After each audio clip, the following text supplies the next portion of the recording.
పవిత్రంగా ఉండాలంటే ఏం చేయాలి? దాని గురించి కూడా మనము అన్ని మాట్లాడుకోవడం జరిగింది.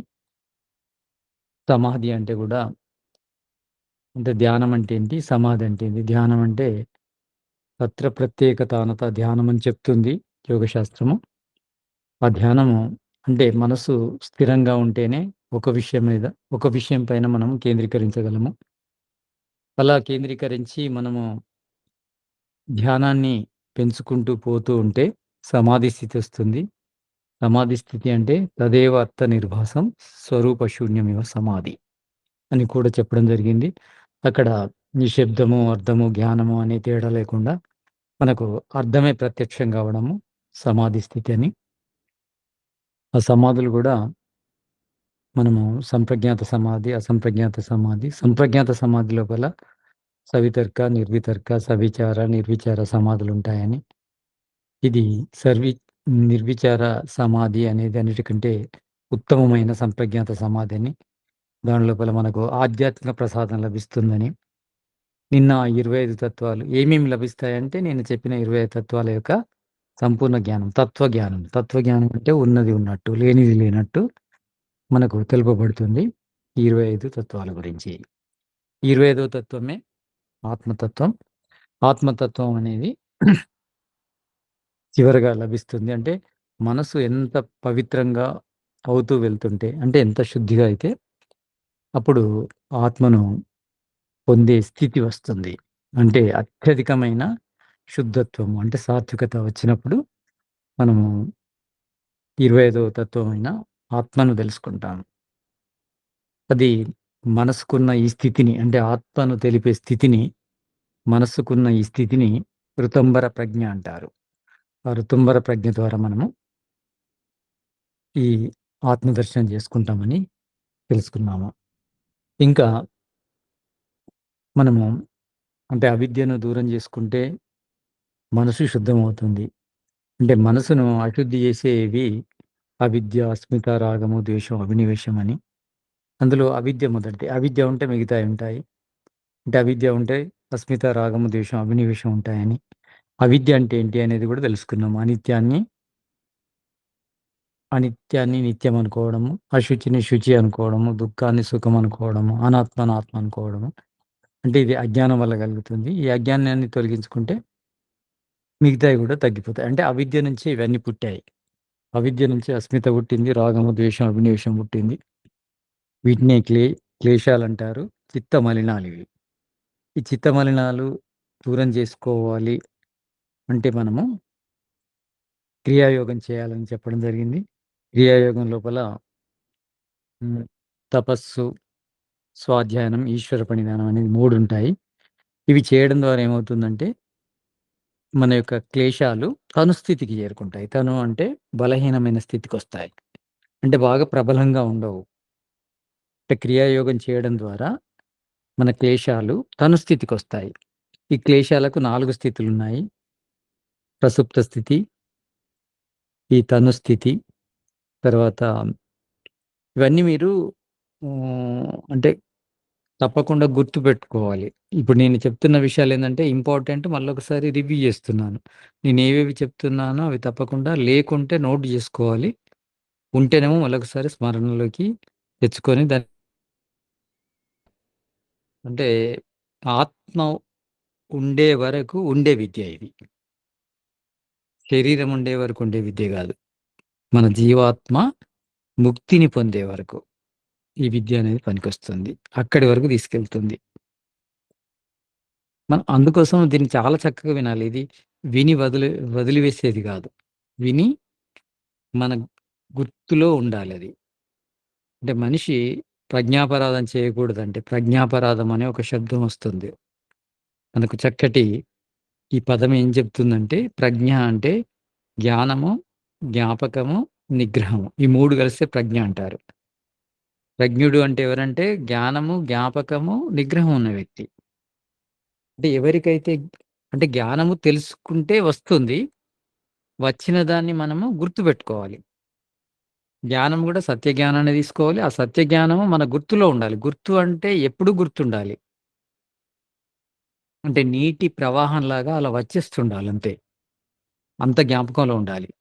ఆ జ్ఞాపకము మనకు ఉండనిదే అంటే ఇప్పుడు జ్ఞానం అంటే ఏంటి? మంచి చెడుల వివేకము. మంచి చెడుల వివేకము మనం తెలుసుకున్నాము. ఇప్పుడు నేను జెప్పానో, లేకపోతే మీరు చదివారో మీకు తెలిసింది. తెలిసింది మీకు గుర్తు లేదనుకోండి, ఉపయోగం లేదు. అంటే మనం తెలుసుకునేదంతా కూడా సమయాన్ని, సందర్భాన్ని బట్టి వాడుకోవాలి. వాడుకుందామంటే గుర్తుండాలి ఫస్ట్. ఓకే. గుర్తుందనుకోండి. కానీ వాడుకునే సామర్థ్యం, నిగ్రహం గూడా ఉండాలి. ఇది వద్దు, ఇది మంచిది గాదు అని మనం విన్నాము. గుర్తు గూడా ఉంది. అదే పదార్థం మన ముందుకొచ్చింది. అప్పుడు మనం మానసిక స్థితి ఎలా ఉండాలంటే, అది వద్దు అంటే వద్దు అనే విధంగా ఉండాలి. నిగ్రహ శక్తి ఉండాలి. నిగ్రహణ శక్తి లేకుంటే మనము చదివింది గుర్తున్నా గాని ఏం చేయలేము. కనుక నిగ్రహణ శక్తి ఉండాలి. నిగ్రహణ శక్తి ఉండాలంటే మొదలు చదివుండాలి. 2 గుర్తుపెట్టుకోవాలి. ఆ తర్వాత నిగ్రహణ శక్తి వస్తుంది. అంటే మనం చదవడము ఉధృతంగా మంచి అంటే పవర్‌ఫుల్ నాలెడ్జ్ తీసుకుంటున్నాం అనుకోండి.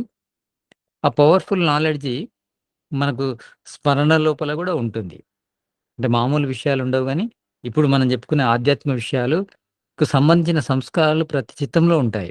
కనుక ఇవి తొందరగానే మనకు గుర్తుంటాయి, అర్థమవుతాయి. కనుక ఇట్లాంటి మంచి జ్ఞానాన్ని పొందుతున్నప్పుడు అది స్మృతిని గూడా కలిగి ఉంటది. ఆ స్మృతి గూడా నిగ్రహణ శక్తినిస్తది. అంటే నిగ్రహణ శక్తి రావాలంటే మంచి జ్ఞానాన్ని పొందాలి. మంచి జ్ఞానాన్ని పొందినప్పుడు స్మృతి ఉంటుంది. ఆ స్మృతి ద్వారా మనకు నిగ్రహణ శక్తొస్తుంది. కనుక మనము చిత్ చిత్తాన్ని మనం నిరోధించాలంటే తప్పకుండా ఈ విషయాలన్నీ మనకు గుర్తుండాలి. గుర్తు లేకుంటే మనము ఏమి చేయలేము.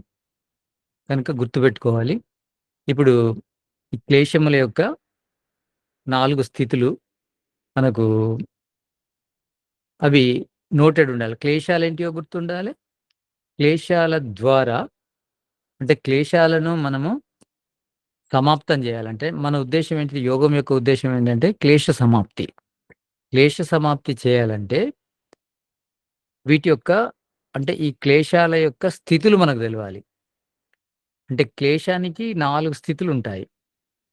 4 స్థితులేంటి? ప్రసుప్త స్థితి, తను స్థితి, విచ్ఛిన్న స్థితి, ఉదార స్థితి.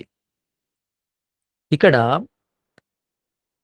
తను స్థితి ఆహ్, ప్రసుప్త స్థితి అంటే నిద్రాణ స్థితిలో ఉంటాయి రాగద్వేషాలు. ఇదెప్పుడుంటాయంటే చిన్న వయసు లోపల చిన్న పిల్లలకి రాగము, ద్వేషము నిద్రావస్థలో ఉంటాయి.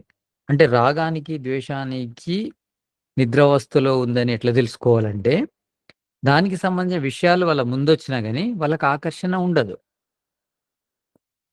ఎప్పుడైతే పెద్దవాళ్ళవుతారో అప్పుడు ఆకర్షణ పెరుగుతుంది. కానీ చిన్నప్పుడు పలానా పదార్థం గావాలి, పలానా పదార్థం వద్దు అనేది ఏముండదు. రాగము అంటే ఏంది? అదే కావాలనుకోవడము.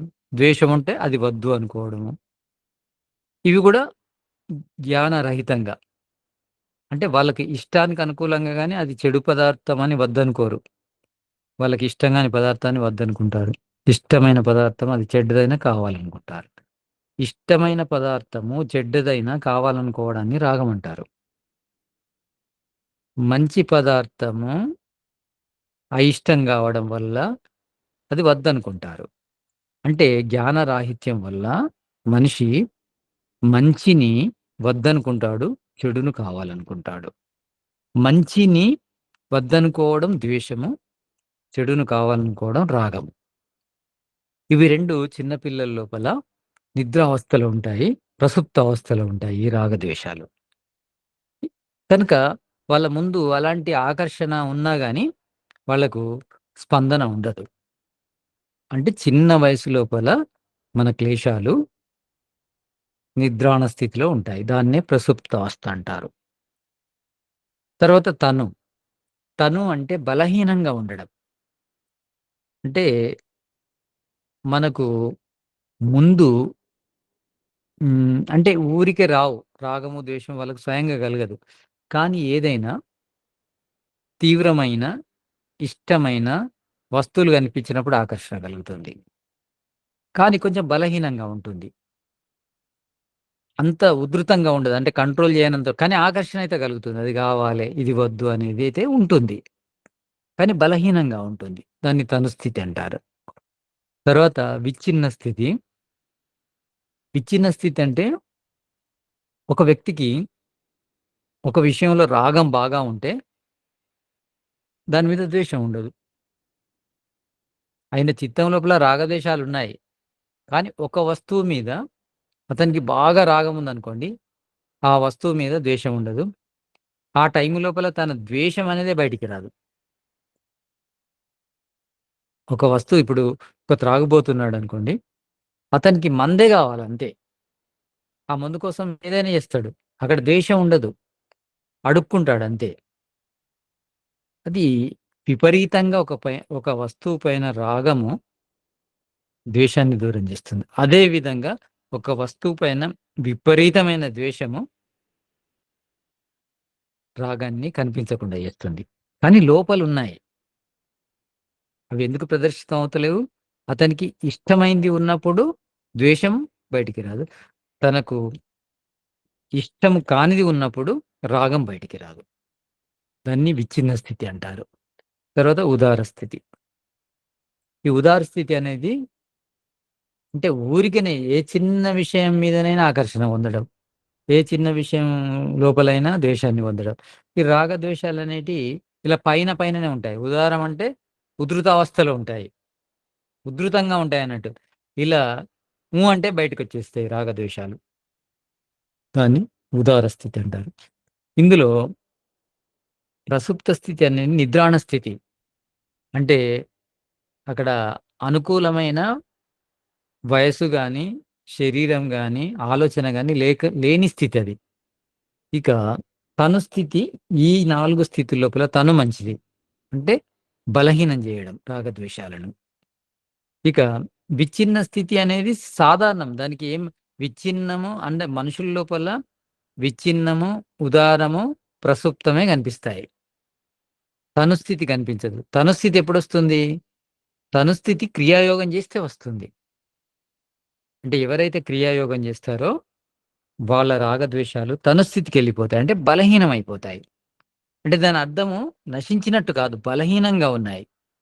అంటే వాటిని కొంచెము వశం జేసుకోవచ్చు మనం. వాటిని అదుపులో పెట్టొచ్చు. ఆ తర్వాత వాటిని సూక్ష్మ స్థితికి తీసుకెళ్ళాలి. తను నుంచి సూక్ష్మ స్థితి అంటే ఇంకొంచెం అడ్వాన్స్‌డ్. సూక్ష్మ స్థితి లోపల అంటే సూక్ష్మ స్థితి హ్మ్. సూక్ష్మ స్థితి అంటే తను స్థితి కంటే మంచి స్థితి అది. అంటే ఇంకా కూడా అంటే ఒక రకంగా చెప్పాలంటే దగ్గరగా ఉన్న అంత ఆకర్షణ ఉండదు. మరి సూక్ష్మ స్థితి ఎట్లొస్తది? తను స్థితి నుంచి అంటే క్రియాయోగం ద్వారా తను స్థితి వస్తుంది. సూక్ష్మ స్థితి ఎట్లొస్తుందంటే ధ్యానం వల్ల సూక్ష్మ స్థితి వస్తుంది. సూక్ష్మ స్థితి ధ్యానం చేయడం ద్వారా వస్తుంది. ధ్యానము ఎంతవరకు చేస్తామో మనము, సూక్ష్మ స్థితి అనేది మెయింటైన్ అవుతుంది. అంటే తను నుంచి సూక్ష్మ స్థితి అంటే ఇంకొంచెం అడ్వాన్స్ ఎళ్ళిపోయాం. మామూలు వ్యక్తుల కంటే తను స్థితి మంచిది. తను స్థితి ఎట్లొస్తుంది? క్రియాయోగం చేస్తూ వస్తుంది. క్రియాయోగం తర్వాత మన రాగద్వేషాలు తను అయినాయి గదా! ఆ తనును మనం ధ్యానం ద్వారా సూక్ష్మ స్థితిలోకి తీసుకెళ్ళొచ్చు. సూక్ష్మ స్థితి పర్మనెంట్‌గా ఉండదు. ధ్యానం చేసినంత వరకు సూక్ష్మ స్థితి ఉంటుంది. ధ్యానం చేయడం ఆపేసామనుకోండి, మళ్ళీ తను స్థితి నుంచి మళ్ళీ ఏమైనా కనిపియంగానే అట్రాక్షన్స్ పెరుగుతాయి. కనుక మనం తను నుంచి సూక్ష్మ స్థితికి తీసుకెళ్ళాలి. సూక్ష్మ స్థితి లోపల ధ్యానం చేస్తే మెయింటైన్ అవుతుంది. మరి ఈ ధ్యానం ద్వారానే ఆగిపోతున్నాయి. సూక్ష్మ స్థితి కంటే ఇంకా మంచి స్థితి లేదంటే ఉంది. కారణ స్థితికి తీసుకెళ్ళాలి. తను కంటే మంచిది సూక్ష్మ స్థితి. సూక్ష్మ స్థితి కంటే కారణ స్థితి. కారణ స్థితికి మనం తీసుకెళ్ళాలంటే మనము సంప్రజ్ఞాత సమాధిని పొందాలి. సంప్రజ్ఞాత సమాధిని పొందినప్పుడు ఏమవుతుందంటే నిన్న చెప్పాను మీకు. మనస్సును స్థూలం నుంచి సూక్ష్మంలోకి తీసుకెళ్తాం. మనసు సూక్ష్మం కావడం ద్వారా ఈ మనస్సులో ఉన్న ఈ క్లేశాలు కూడా సూక్ష్మమైపోతాయి. మనసు సూక్ష్మమవుతూ ఏమవుతుంది? శూన్యమవుతుంది. అప్పుడు ఈ క్లేశాలు గూడా సూక్ష్మమవుతూ శూన్యమైపోతాయి. ఎప్పుడైతే క్లేశాలు శూన్యమవుతాయో అప్పుడు ఈ ఆత్మకు, మనస్సుకున్న సంబంధం తెగిపోతుంది. దానినే సంప్రజ్ఞాత సమాధి యొక్క ఉత్తమ స్థితి అంటారు. అంటే ఆత్మ మాత్రమే తెలుస్తుంది. ఇంకేం తెలియదు. తదా ద్రష్టు స్వరూపావస్థానం. అప్పుడు ఆత్మస్థుడైన వ్యక్తి తాను నిర్బీజ సమాధిని పొందుతాడు. అసంప్రజ్ఞాత సమాధిని. అక్కడి వరకే ఎళ్ళాలి మనం.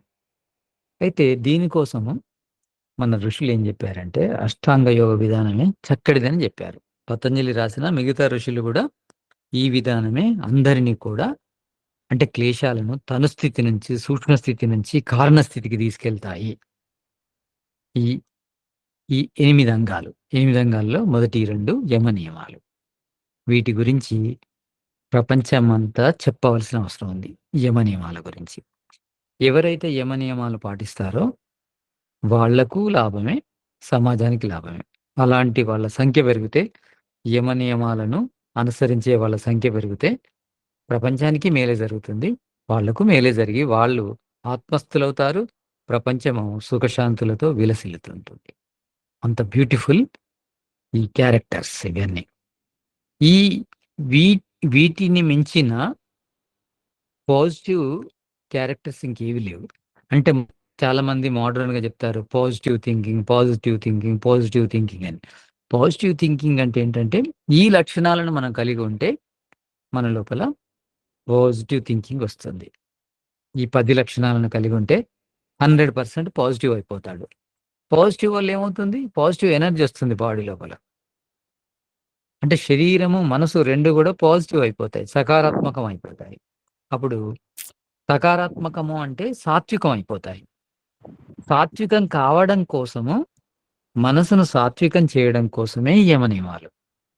అందులో యమము లోపల అహింస, సత్యం, అస్థేయం, బ్రహ్మచర్యం, అపరిగ్రహం ఉన్నాయి. అహింస అంటే హింసించకుండా ఉండడం, నిర్వైరంగా ఉండడం.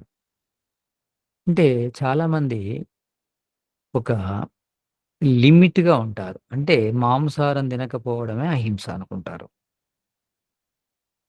కానీ కేవలం ఆహారం లోపల హింస నిరోధించడం అంతే.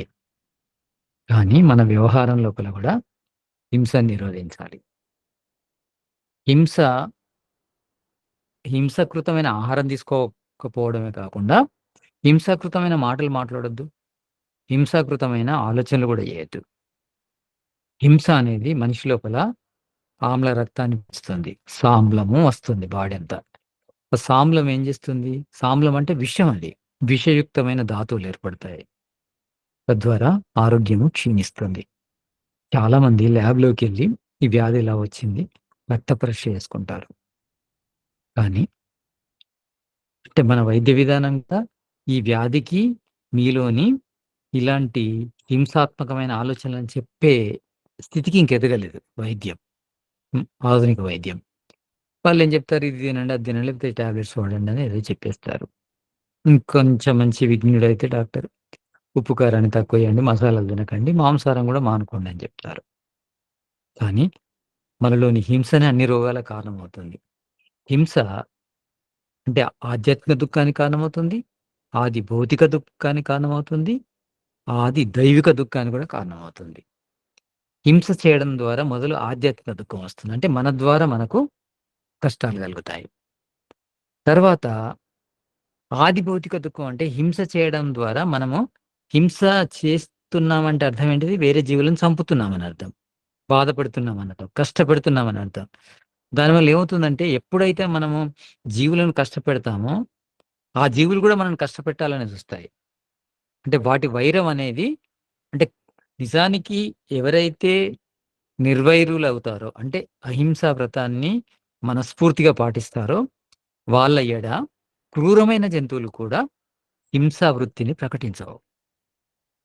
ఇక మనమే హింసా వృత్తిని కలిగుంటే అవి హింసా వృత్తిని గాదు. లేని జంతువులకు గూడా, అమాయక జంతువులకు, సాధు జంతువులకు గూడా హింసా భావం వస్తది. కనుక అహింసను మనం పాటించాలి. అహింసను పాటించాలంటే మనస్సుతో గాని, మాటతో గాని, ఆలోచనతో గాని, ఇంకా మనం మన వ్యవహారం లోపల డైరెక్ట్, ఇండైరెక్ట్, థర్డ్ పర్సన్‌గా గూడా మనం హింస చేయొద్దు. చెప్పినా హింసనే, చేసినా హింసనే. చేస్తున్న వాళ్ళను సమర్థించిన హింసనే. చెప్పినా హింసనే. చేసినా హింసనే. చెప్పిన వాళ్ళను సమర్థిస్తున్న హింసనే. అంటే హింస ఎన్నో రకాలు 84 రకాలుంటదని జెప్పాడు పతంజలి మహర్షి. ఇవి సూత్రానికి వ్యాసుడు. అంటే చేయించడము, చేయడము ఇవన్నీ గూడా చేయడము, చేయించడము, తర్వాత చేసేదాన్ని సమర్థించడము, అనుమోదితం అంటారు. కారితము. అంటే మనము మనం చేస్తేనే హింస అనుకుంటాం. వేరే వాళ్ళని చేయమన్నా హింసే అవుతుంది. వేరే వాళ్ళు చేస్తూ ఉంటే మనం ఆపలేకపోయినా అది హింసే అవుతుందని చెప్పాడు మరి. కనుక మనం హింస నుంచి దూరం గావాలి. మనము త్రికరణ శుద్ధిగా హింస నుంచి దూరం గావాలి. అంతేగాకుండా మనం చేయకపోవడమే గాకుండా చేయమని గూడా చెప్పకూడదు. తర్వాత వేరే వాళ్ళు చేస్తున్న దాన్ని సమర్థించకూడదు. హింస అనంతమైన పాపానికి కారణమవుతుంది. అలా జెప్పాడు వ్యాసుడు. అనంతమైన పాపానికి కారణమవుతుందట. అనంతం. హింస అనేది అనంతమైన నరకలోకానికి తీసుకెళ్తుంది. అంటే అంతులేని నరకంలోకి తీసుకెళ్తుంటదట. కనుక హింస నుంచి పూర్తి దూరం గావాలి. హింస అనే ఈ ఒక వృత్తి మనిషి లోపల అన్ని రకాల పాపాలకు కారణమవుతుంది. ఒక పదములో చెప్పాలంటే హింసనే పాపం. హింసను తీసేస్తే పాపం అనేది క్షీణిస్తూ ఉంటుంది. అందుకే ఇంగ్లీష్ డిక్షనరీ లోపల హ్యుమానిటీ అంటే కైండ్‌నెస్ అని ఉంటది. హ్యుమానిటీ మీనింగ్ అంటే మానవత్వానికి మీనింగ్ ఏముంటది? దయాగుణం అని ఉంటుంది. అంటే మానవుడు అంటేనే దయ. దయ లేనివాడు మానవుడు గాదు. మనుష్య రూపేణ మృగచ్చరంతి అన్నాడు భర్తృహరి. మృగాలంటారు. దయలేని వారిని మృగాలంటారు. అందుకే మనుస్మృతి లోపల గూడా ధృతి క్షమదమోస్తేయం శౌచం ఇంద్రియ నిగ్రహం ధీర్విద్య సత్యమక్రోధం దశకం ధర్మలక్షణం అని ఉంది. దీని అర్థం ఏంటంటే రెండవదే ధైర్యం తర్వాత వచ్చేదే క్షమ. క్షమించే గుణం. దయాగుణం. అంటే మనకు హాని జేసినా క్షమించగలగాలి. కానీ హాని చేయని జీవులను చంపడం అంటే అవేమైనా హాని జేస్తున్నాయా? అంతేగాకుండా పాపం అవి మనం చంపుదామంటే అటు ఇటు పరిగెడుతుంటాయి. మరీ బలవంతంగా తీసుకొచ్చి గొర్రెలను, మేకలను, ఈ కోళ్ళను కోసేస్తారు. తర్వాత తలో వైపు, మొండెమో వైపు కొట్టుకుంటుంటాయి. అది చూస్తూ గూడా మనుషులు రాక్షసానందాన్ని పొందుతుంటారు. ఈ కొంచెం అసలు కళ్ళు ఉన్నవాడికి, మెదడున్నవాడికి, వాటి ఆర్తనాదాలు వినే శ్రోత్రములున్నవాడికి ఎక్కడ పోయింది మానవత్వం? అవి అలా కొట్టుకుంటే ఏమాత్రం తెలియట్లేదా? అవి బాధపడుతున్నాయి, బ్రతకాలని కోరుకుంటున్నాయని. అలాంటి వ్యక్తి ధర్మ సామ్రాజ్యం లోపల అడుగుబెట్టడానికి ఎలా అర్హుడవుతాడు? అస్సలు కాడు. హింస చేస్తూ ధర్మాత్ముడినని చెప్పుకోవడం గాని, ధర్మ ప్రచారం చేయడం గాని, సమాజ సేవకుడినని చెప్పుకోవడం గాని, అవి చాలా విడ్డూరంగా ఉంటాయి. మొదటి అర్హత మనిషిగా దయాగుణమే. కనుక అన్నిటికంటే ముఖ్యం అహింస పరమో ధర్మః అని చెప్పారు. అంతకంటే పరమధర్మం ఏం లేదు.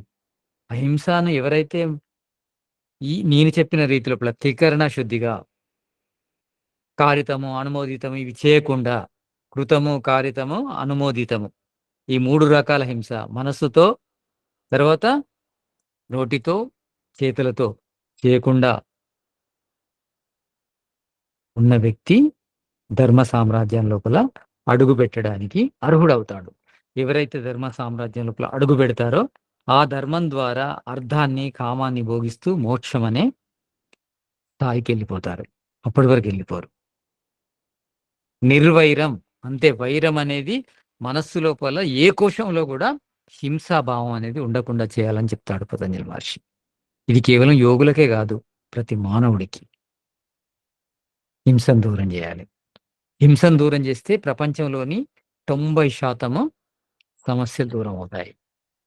ఒకటి హింసను దూరం చేయాలి. 2 ఈశ్వరుని యొక్క న్యాయకారిత్వాన్ని ప్రచారం చేయాలి. హింసను దూరం చేసి ఈశ్వరుని గురించి, ఈశ్వర స్వరూపం గురించి చెబితే సరిపోతుంది. ప్రపంచమంతా గూడా సుఖశాంతులతో విలసిల్లుతుంది. ఈశ్వర ప్రచారం, తర్వాత అహింస ప్రచారం. ఇవి చాలా ముఖ్యమైనవి. ఇక ఈ అహింస అనే దానికోసమే మిగతాయన్నీ చెప్తాడు. అంటే అహింస కోసమే సత్యం, అహింస కోసమే అస్తేయం, అహింస కోసమే బ్రహ్మచర్యం, అహింస కోసమే అపరిగ్రహం. అహింసను కాపాడడం కోసమే సత్యం. చాలామంది అంటారు నేను సత్యం చెప్తున్నాను అని మొహం మీద కొట్టినట్టు చెప్తారు. కానీ అక్కడ ఏమవుతుంది? సత్యం యొక్క పుణ్యం నీకు లభించదు. ఎందుకంటే సత్యం కూడా హింసారహితంగా చెప్పాలి. నువ్వు చెప్పే సత్యము హింసను తగ్గించాలి కానీ పెంచకూడదు. అది సత్యం అంటే. కుంటి ఉన్న వాళ్ళను కుంటివాడా, కన్నులు లేని వాళ్ళను గుడ్డివాడా అని అనడం కూడా తప్పే. మేము సత్యమే మాట్లాడుతున్నాం గదా! అతని కన్నులు లేవు గనుక గుడ్డివాడన్నాను. కాళ్ళు లేవు గనుక కుంటివాడన్నాను. నేను సత్యమే కదా మాట్లాడింది? కాదు. సత్యం ఎప్పుడు గూడా సత్యం బ్రూయాత్, ప్రియం బ్రూయాత్. సత్యాన్ని ప్రియంగానే చెప్పాలి. అంటే మొదలు హింస రాహిత్యం. అందుకే మహర్షి దయానందుడు ప్రీతిపూర్వకంగా, ధర్మం గూడా ఫస్ట్ కాదు. ప్రీతి. ప్రీతి అంటే ప్రేమ, దయ, కరుణ, కృప. దీన్ని ప్రీతి అంటారు. ఆ ప్రీతి ఉండాలి మొదలు. ఆ ప్రీతి తర్వాత ధర్మం. నేను ధర్మాత్ముడినే గదా! యద్యపి శుద్ధం లోక విరుద్ధం నచరణీయం నచరణీయం అన్నాడు. ఎవరు? చాణక్యుడు. యద్యపి శుద్ధం నేను మాట్లాడేది సత్యమే. కానీ లోకానికి నొచ్చే విధంగా ఉందనుకో నచరణీయం నచరణీయం. అట్లాంటి వ్యవహారం చేయకూడదని చెప్పాడు. ధర్మం గురించి సగం తెలుసుకొని ధర్మాత్ములు కాలేరు. సగం ధర్మం అంటే ఏంది? ఆధా ధర్మం. ఆధా ధర్మం ఈజ్ ఈక్వల్ టు అధర్మం. ధర్మం సగం సగం తెలిస్తే ఏమవుతుంది? అధర్మం అవుతుంది. Half knowledge is most dangerous. మిడిమిడి జ్ఞానం అనేది ఎక్కువ హానికరం. జ్ఞానము లేని దానికంటే కూడా అవిద్య చాలా నష్టం చేస్తుంది. అజ్ఞాని అమాయకంగా ఉంటాడు. అవిద్య ఉన్నవాడు తప్పులు చేస్తుంటాడు. కనుక మనము మిడిమిడి జ్ఞానం నుంచి పూర్తి జ్ఞానం అంటే ధర్మం అంటే అహింస, సత్యం 2 ఉండాలి. సత్యం చెడిపోకూడదు. అక్కడ హింస రాకూడదు. అదే అలా ఉండాలి మన వ్యవహారం. అహింస ఈ మొదలుపెట్టిన పతంజలి మహర్షి పెట్టిన యోగ అంగాల లోపల, యమము లోపల అహింస, సత్యం చాలా ఇంపార్టెంట్. కనుక హింస నుంచి దూరం కావాలి. హింస నుంచి మనం దూరం కావడం కాదు, సమాజాన్ని కూడా దూరం చేయాలని చెప్పాడు. ఎందుకంటే మౌనం అంగీకారం అవుతుంది. మనం ఏం చెప్తలేమనుకోండి, అంగీకరించినట్టే కదా! హింస జరుగుతుంది. అని చెప్పాలి. అది తప్పు అని చెప్పాలి. ఇంకా హింస ఎలా చేస్తారు? దేవతల ముందు. దేవతలట.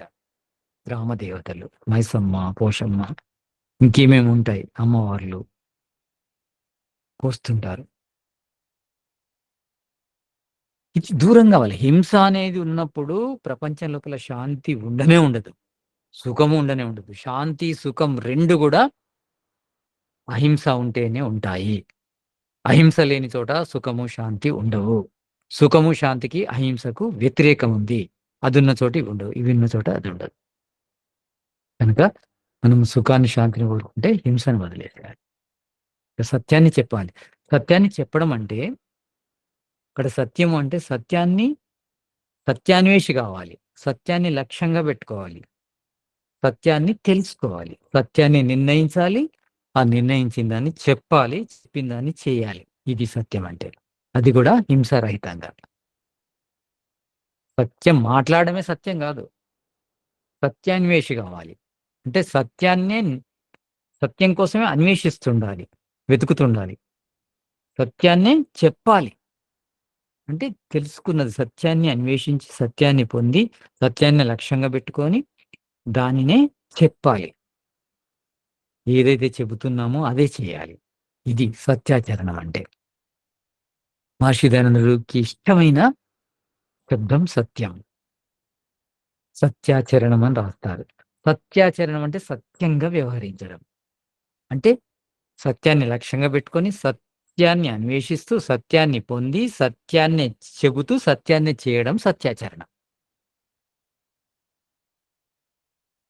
అహింస సత్యం. ఇక అస్తేయం. స్థేయము అంటే దొంగతనం. అస్థేయం అంటే దొంగతనము చేయకుండా ఉండడం. దొంగతనం అంటే ఏంటి? యజమాని యొక్క అనుమతి లేకుండా వస్తువులను తీసుకోవడం. వస్తువులు, పదార్థాలు, డబ్బు, బంగారం ఏదైనా. ఇది దొంగతనం. అంటే దొంగతనానికి ఇంతే పరిమితి ఉందా అంటే కాదు. మన కష్టం కంటే ఎక్కువ తీసుకోవడం కూడా అస్థేయం. స్థేయమే అయితుంది. అస్థేయము అంటే దొంగిలించకుండా ఉండడమే కాదు. అన్యాయంగా సంపాదించకుండా ఉండడం. అంటే ఎంత కష్టపడుతున్నామో, ఎంత న్యాయంగా కష్టపడుతున్నామో అంతే తీసుకోవడం యజమాని నుంచి గాని, అధికారి నుంచి గాని, సమాజం నుంచి గాని, ఇంకా మన కస్టమర్‌ల నుంచి గాని, మన పేషెంట్‌ల నుంచి గాని, మన క్లయింట్‌ల నుంచి గాని, మన కష్టానికి అనుకూలంగా ఫలాన్ని తీసుకోవడం అస్థేయమవుతుంది. తర్వాత బ్రహ్మచర్యం. బ్రహ్మచర్యం. బ్రహ్మచర్యం అంటే బ్రహ్మ అనే పదానికి చాలా అర్థాలున్నాయి. ఒక పదం బ్రహ్మ అంటే ఈశ్వరుడు, సృష్టికర్త. బ్రహ్మ అంటే వేదం. బ్రహ్మ అంటే జ్ఞానం. బ్రహ్మ అంటే వీర్యం. ఇంకా కూడా అర్థాలు తీసుకోవచ్చు. అంటే ఎవరైతే ఈశ్వరుని ఉపాసన చేస్తారో, ఎవరైతే వేదాన్ని చదివిస్తూ ఉంటారో, వినిపిస్తూ ఉంటారో, ఎవరైతే జ్ఞాన విజ్ఞానాలు పెంచుకుంటూ ఉంటారో, ఇక్కడ జ్ఞానము, విజ్ఞానము అంటే ఇంకా మనము మెదడు ద్వారా చదివిన విషయాలను రిసర్చ్ జేయడం. మెదడుతో పనిజేయడం. ఆ తర్వాత వీర్యరక్షణ చేసుకోవడం. ఇవన్నీ కూడా ఒకదానికొకటి ఉన్నాయి ముడివడి. ఎందుకంటే ఎవరికైతే అంటే తన మనసును అదుపులో పెట్టుకోవాలనుకుంటారో, వాళ్ళు తప్పకుండా బ్రహ్మను వెతికే పని లోపల, వేదాన్ని చదివే పని లోపల, జ్ఞాన విజ్ఞానాలను పెంచుకునే దిశలో ఉన్నప్పుడు బ్రహ్మచర్యం ఆటోమేటిక్‌గా వీర్యరక్షణ అనేది కలుగుతూ ఉంటుంది. ఊకే దానికోసమే బ్రతుకుతున్నాం అన్నట్టు ఉండొద్దు. మనం ఎప్పుడైతే వ్యస్తంగా ఉంటామో బ్రహ్మచర్యం అద్భుతంగా ఉంటుంది. వ్యస్తము అంటే బిజీగా ఉండడం. దేనిలో బిజీ ఉండాలి? వేదాన్ని చదవడం లోపల, ఈశ్వరుని వెతకడం లోపల, జ్ఞాన విజ్ఞానాలను పెంచుకోవడం లోపల, మనం బిజీగా ఎవరైతే ఉంటారో వాళ్ళకు ఈ మనం సో కాల్డ్ బ్రహ్మచర్యం యొక్క ప్రాబ్లమే ఉండదు. దయానందుని అడుగుతారు, "మీరెలా బ్రహ్మచారిగా ఉన్నారంటే?" మన్మధుడొస్తున్నాడు. కానీ నేను రాసుకుంటూ, చదువుకుంటూ, ధ్యానం లోపలనో ఉంటున్నాను. విసిగిపోతున్నాడు. వీడేంటి బిజీగా ఉన్నాడు. నా వైపైనా చూస్తలేడని ఆ దర్వాజా దగ్గరకొచ్చిన ఆ డోర్ దగ్గరకొచ్చిన మన్మధుడు విసిగి వేసారి ఎళ్ళిపోతున్నాడు అని చెప్పడం జరిగింది.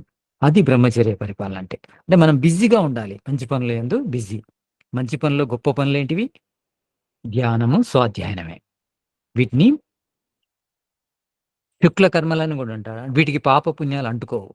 ధ్యానము, స్వాధ్యాయనం. ఇవి పాప పుణ్యాలనే సంస్కారాలు నిర్మించవు ఇవి.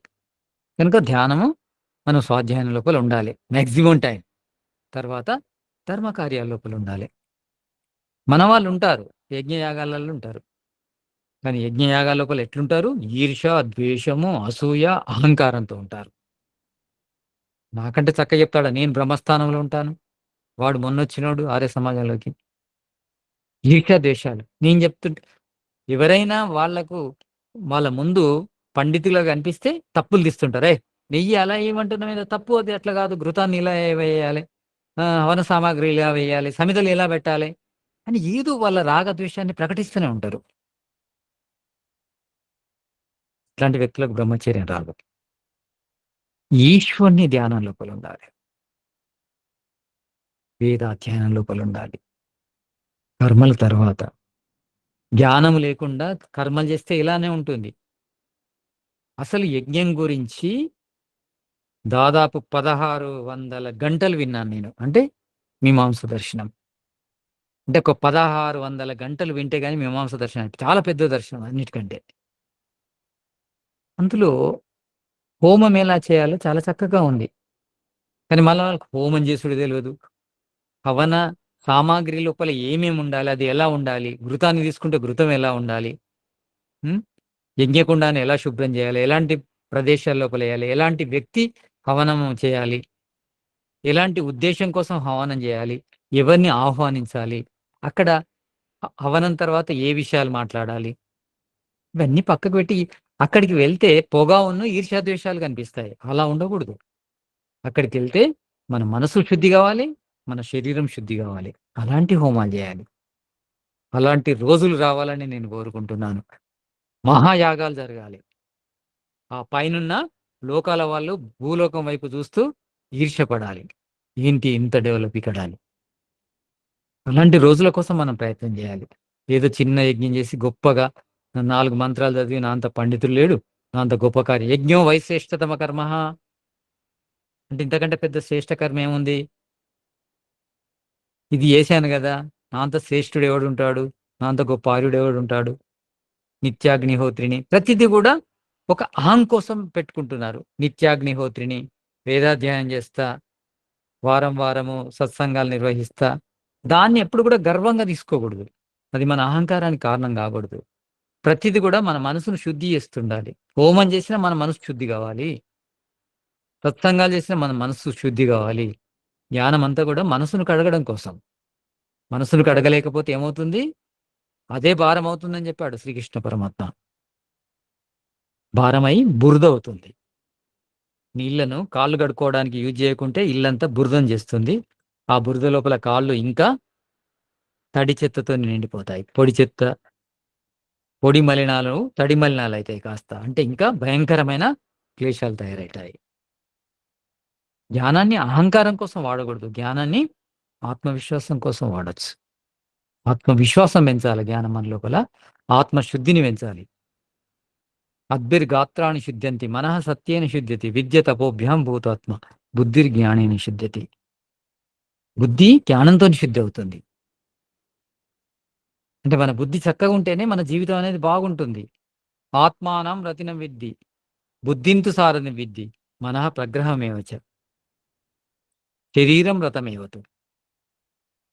శరీరం అనేది రథం. ఇందులో ఆత్మ ప్రయాణికుడు. మరి దాన్ని నడిపేదెవరు? బుద్ధి. ఆ బుద్ధి జ్ఞానంతో శుద్ధి అవుతుంది. అంటే జ్ఞానం ద్వారా మన బుద్ధిని శుద్ధి చేసుకోవాలి. మలినం చేసుకోవడం, గర్వం పెంచుకోవడం కోసం కాదు. విద్వాంసుడిని, పండితుడిని, నన్ను మించిన వాడు లేడు ఈ ప్రపంచంలో అని చెప్పుకోవడం కోసం కాదు. జ్ఞానము మనలోని అహంకారాన్ని అణిచివేయడం కోసం. అహంకారం అనేది నీచ గుణం, అల్పగుణం, అజ్ఞాని గుణం. కనుక అహంకారాన్ని తీసేసేయాలి. జ్ఞానాన్ని ఎంత చదివిన పరాంతకాలము అంటే 36,000 ఇంటూ 864 కోట్ల సంవత్సరాలు ఈశ్వరుని లోపల సంచరించిన నేను జ్ఞానం యొక్క అంతు చూడలేదు అని చెప్పడం జరిగింది శాస్త్రాల లోపల. 2, 3 సార్లు సత్సంగాలకు వెళ్తేనే, 2, 3 పుస్తకాలు చదివితేనే నన్ను మించిన వాడు లేడని ఎట్లా అనుకుంటాం మనం? ప్రపంచాన్ని చదవాలి. ఈశ్వరుడు ఈ జగత్తుతో పాటు ఋతంచ సత్యంచా విద్దా తపసో అధ్యజాయత. ఋతంచ ఋగ్వేదం సామవేదాలు ఇచ్చాడు. ఆ జ్ఞానంతో అందులో ఏముంది? ఈ సత్యంచ గురించి ఉంది మొత్తం. సత్యంచ అంటే సత్వరజో తమో గుణాలతో ఏర్పడిన ఈ సమస్త జగత్తు గురించి ఉంది ఆ 4 పుస్తకాలలో. అవి చదవాలి. ఈ మొత్తం జగత్తును తెలుసుకోవాలి. సూర్యుడు అంటే ఏంది? చంద్రుడు అంటే ఏంది? నక్షత్రాలంటే వీటి మధ్య ఆకర్షణ వికర్షణలు ఏంటి? ఇవి భ్రమణం, పరిభ్రమణం ఎలా జరుగుతుంది? ఈ పరిభ్రమణము, భ్రమణము, ఆకర్షణ వల్ల జీవ పదార్థం ఎలా ఉత్పత్తి అయింది? ఆ జీవ పదార్థం ద్వారా ఈ శరీరం ఎలా ఉత్పత్తి అయింది? ఈ శరీరం ద్వారా మనం ధర్మాన్ని ఎలా చేయాలి? మోక్షాన్ని ఎలా పొందాలి? ఇవన్నీ తెలుసుకోవాలి. వేదం అందుకు. అహంకారాన్ని పెంచడానికి కాదు.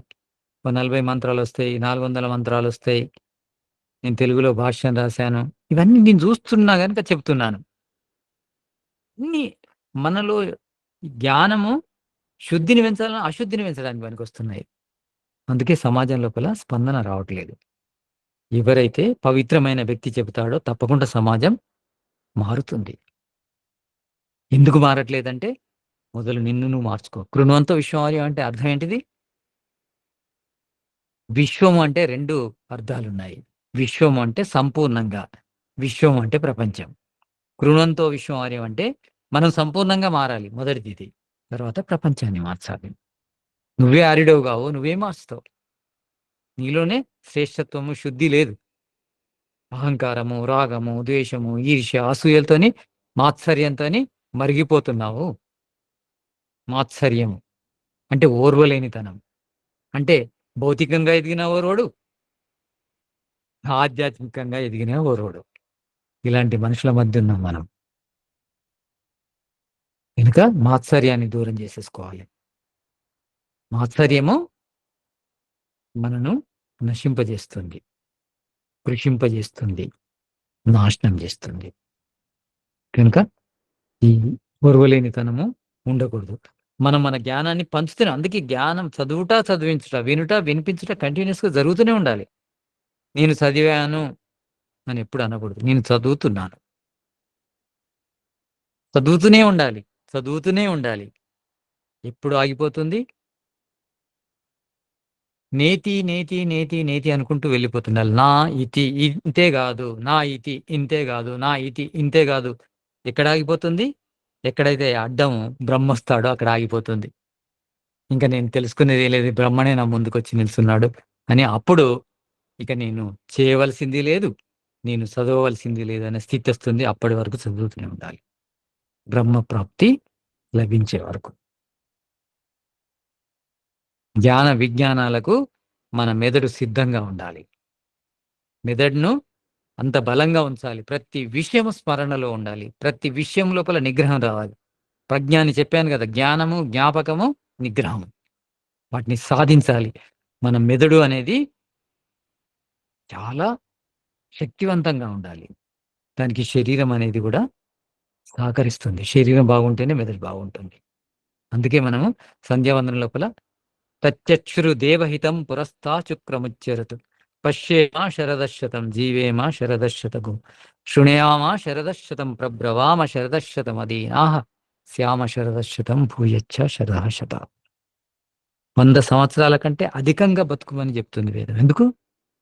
మనము ఈ ఆత్మ విద్యను, పరమాత్మ విద్యను తెలుసుకోవాలంటే బ్రతికుండాలి మనం. అంతేగాదు అదీనాః శ్యామ శరదశతం నువ్వు ఆధీనంలో బ్రతకాలి. భూయచ్చాశ అంతకంటే 100 కంటే ఎక్కువ. స్వాధీనం లోపల, స్వాధీనం లోపల బ్రతకకుంటే ఇంక మన జీవితం బ్రతికి ఉన్నా గాని జీవోత్సవం లాంటిదే. ఆధీనంలో జీవించగలగాలి. అప్పుడే మనము ఆత్మను తెలుసుకోగలము. ఎందుకంటే ఈ శరీరాన్ని వదిలే ముందు మనము జీవన్ముక్తి పొంది ఉండాలి. జీవన్ముక్తి పొంది ఉంటేనే అంటే అడ్రెస్ తెలుసు అడ్రెస్ తెలుసుకొని ఉండాలి మనం. ఆరోగ్యంగా ఉన్నప్పుడే, యాక్టివ్‌గా ఉన్నప్పుడే. అంటే బ్రహ్మ ప్రాప్తి పొంది ఉండాలి. దాన్ని జీవన్ముక్తి అంటారు. జీవన్ముక్తి ఆరోగ్యంగా, యవ్వనంగా ఉన్నప్పుడే పొందే ప్రయత్నం జేయాలి. ఈశ్వరుని యొక్క దర్శనం అయిందనుకోండి, తర్వాత మనము చక్ర భ్రమణవత్ ధృత శరీరః అని ఒకటుంది సూత్రం. అంటే జీవన్ముక్తి పొందిన తర్వాత అది ఎంతవరకు దాని పవర్ ఉంటుందో ప్రారబ్ధం యొక్క పవర్ అన్ని రోజులు బ్రతుకుతాం మనం. తర్వాత శరీరాన్ని వదిలేస్తాము. అప్పుడు నితాంత ముక్తి లభిస్తుంది. జీవన్ముక్తి, నితాంత ముక్తి.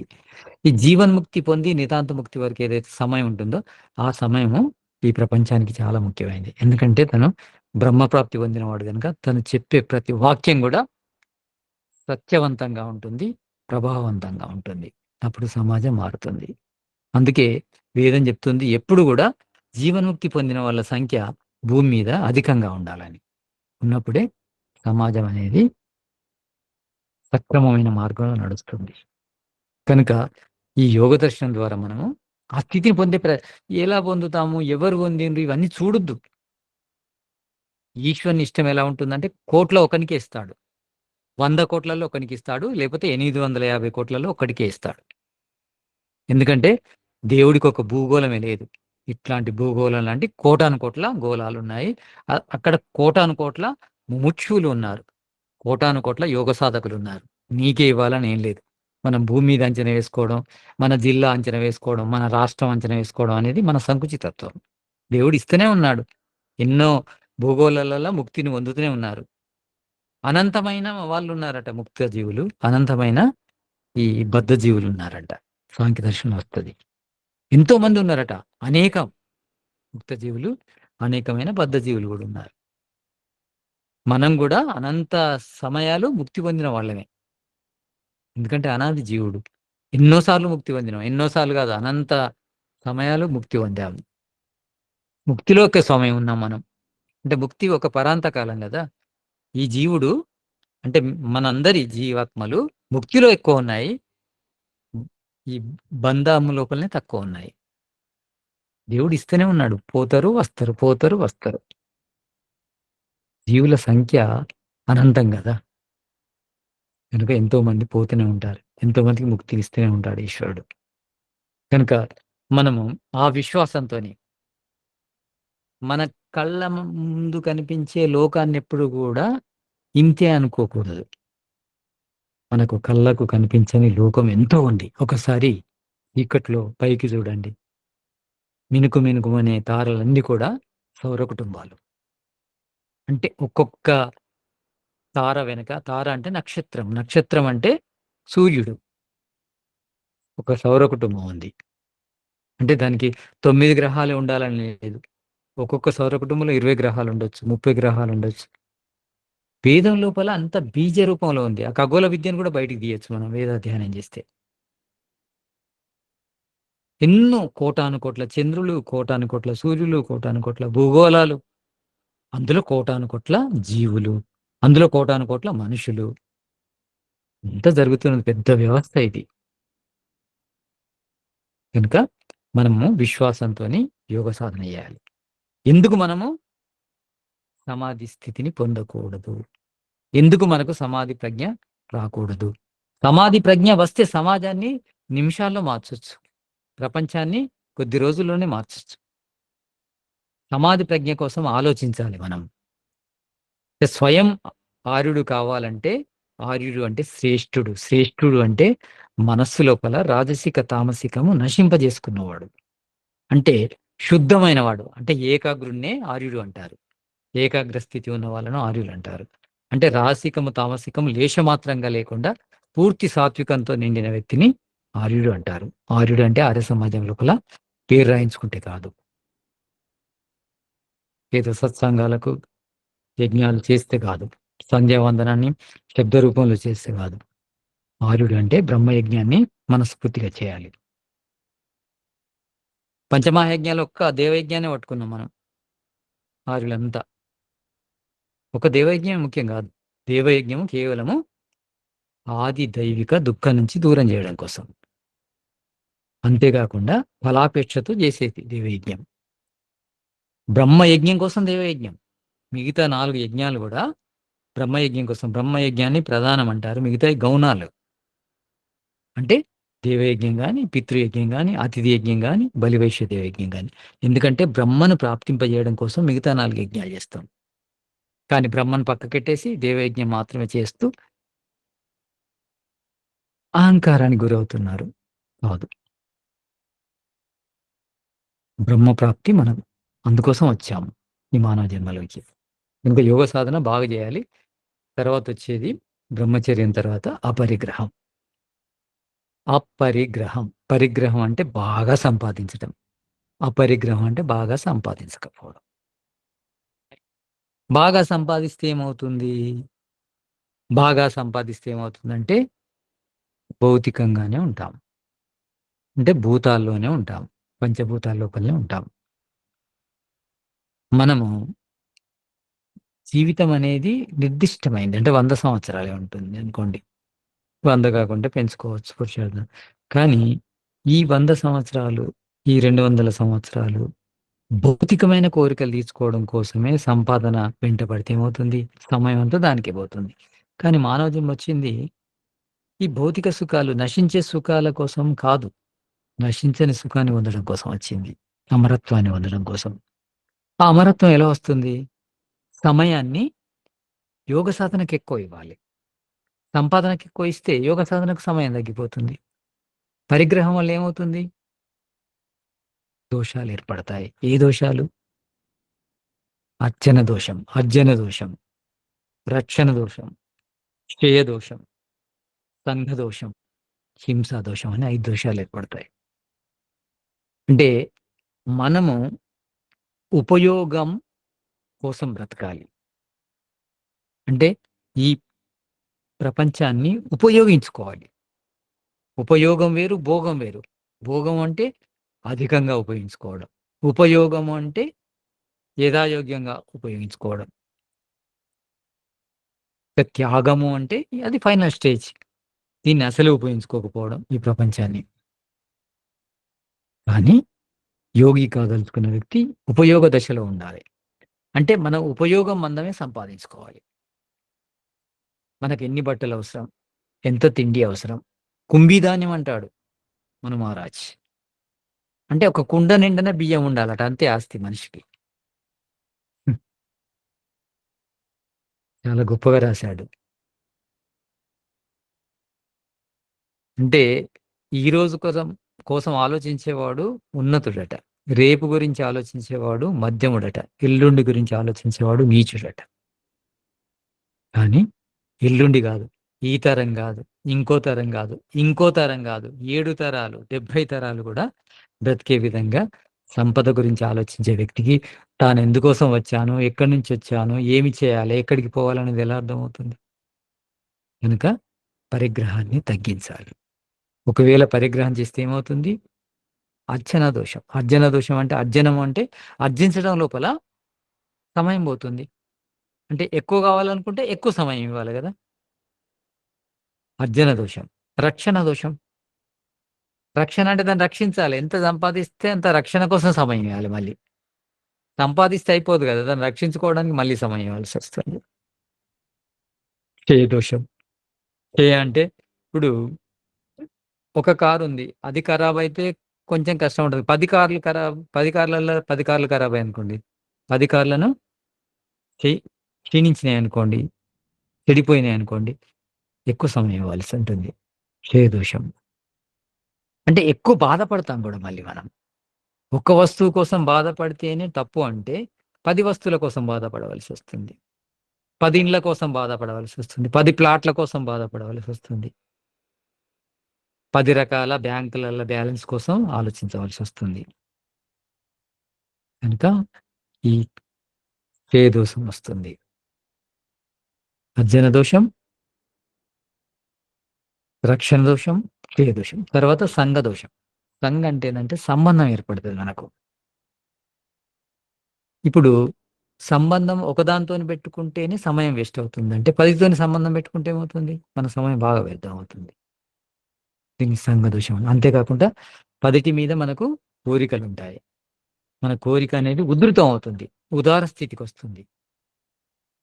ఇంతకుముందు అనుకున్నట్టు ప్రసుప్త స్థితి. ఈ ప్రసుప్త స్థితి అంటే చిన్న పిల్లలకుండే స్థితి. కానీ ఉదార స్థితిలో ఉంటుందిక్కడ. పరిగ్రహం ఎక్కువ చేసే వాళ్ళకు ఉదార స్థితిలో ఉంటుంది.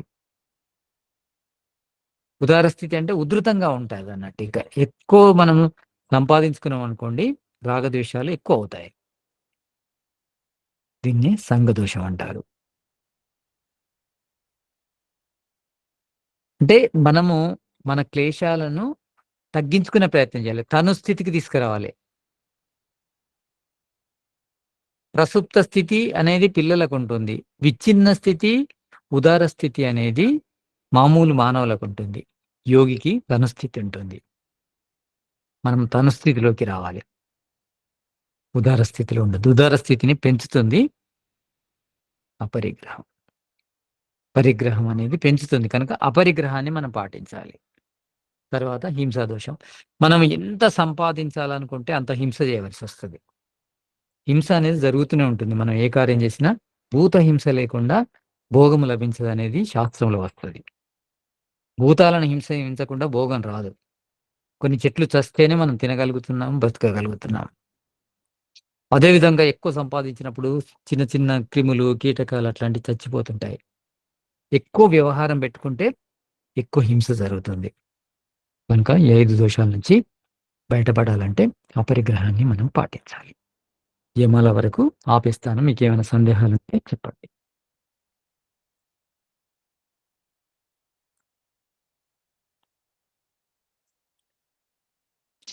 ఎవరికైనా ప్రశ్నలు ఉంటే అడగండి. మనసులో ఉన్నది కూడా హింసే అవుతుందా అండి? వినరావట్లేదండి నాకు. హలో, మళ్ళీ అడగండి అమ్మా, అదే ప్రశ్న మళ్ళీ అడగండి. కాదండి, అంటే మనము హింస అంటే చేతలు మాటలు కదండి. మనసులో అనుకున్నది హింస ఎలా అవుతుందండి? అంటే దాని ద్వారా వేరే వాళ్ళకి ఎవరికి బాధ కలగదు కదా. దానివల్ల బాధ కలగదు కానీ అది ఏం చేస్తుందంటే మనలో హింసా ప్రవృత్తిని పెంచుతుంది. హింస అనేది మనసులో ఉన్నప్పుడే అది మాటల్లోకి, చేతుల్లోకి వస్తుంది. అక్కడ బీజ రూపంలో ఉంటుంది. కనుక బీజ రూపంలో కూడా హింసను ఉండకుండా చేయాలి. ఎందుకు ఏదైనా మనం నోటితో చేసేదైనా, చేతులతో చేసేదైనా మనసులో లేకుండా చేయలేం కదా. మనసు యొక్క పాత్ర లేకుండా, దాని యొక్క ఇన్వాల్వ్మెంట్ లేకుండా మనం ఏ పని చేయం. కనుక మనసులోనే లేకుండా చేసామనుకోండి, నోటి ద్వారా, చేతుల ద్వారా చేసేది కూడా తగ్గిపోతుంది. కనుక త్రికరణ శుద్ధి అనే పదం వాడతారు. అలా